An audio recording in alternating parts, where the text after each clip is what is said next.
What is probate? When people pass away, the first thing they run into is not estate tax. It is probate.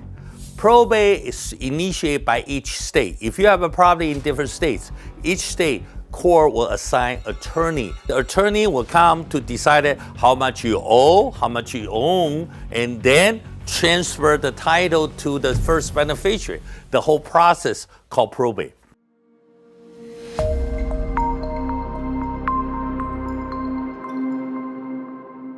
Probate doesn't sound bad, but in reality, probate is not as good.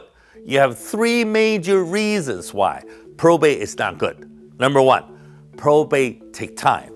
Typically, in the busy court like California and New York, probate process take about 18 to 24 months. Just think about it. All your assets need to go through probate, no matter it's your house, maybe your company, real estate investment, your bank account, brokerage account. If they don't set up properly, they all need to go through probate. When they need to go through probate, they take 18 to 24 months to pass to your children.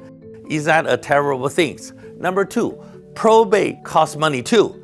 Typically, probate costs about 2 to 5% of your total assets. If you have a $20 million asset with a $10 million loan, your net estate is only $10 million, but probate is still based on $20 million. So probate costs a lot of money. Number three, after probate, all your information become public records. Anybody can go to the county recording office, find out what do you have before, what did you own. That's why people don't like that. So probate is the bad thing, so we want to avoid probate. Now, we want to see what assets need to go through probate and what is the minimum interest for the probate. Now, let's take a look. Instead of talking about what asset need to go through probate, I would just say what kind of asset you don't need to go through probate, then everything else you need to go through probate. There's only two types of assets you don't need to go through probate. The first one, if this asset owned by a contract with a designated beneficiary, example, your retirement plan, your life insurance, your annuity, they are a contract with a designated beneficiary, so you don't need to go through probate. The second type is if the title holding by joint tenants, or we call joint tenants with the right of survivorship, then you don't need to go through probate. Between husband and wife, better do joint tenants, but with the kids, sometimes it's not the best idea. So typically, if your assets now hold by the contract with a designated beneficiary, then you all need to go through probate.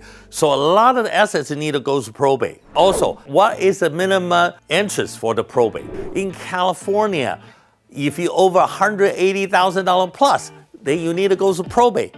I would say, can you show me any real estate in the major city in California worth under $180,000? So if you own any real estate, you probably need to go through probate.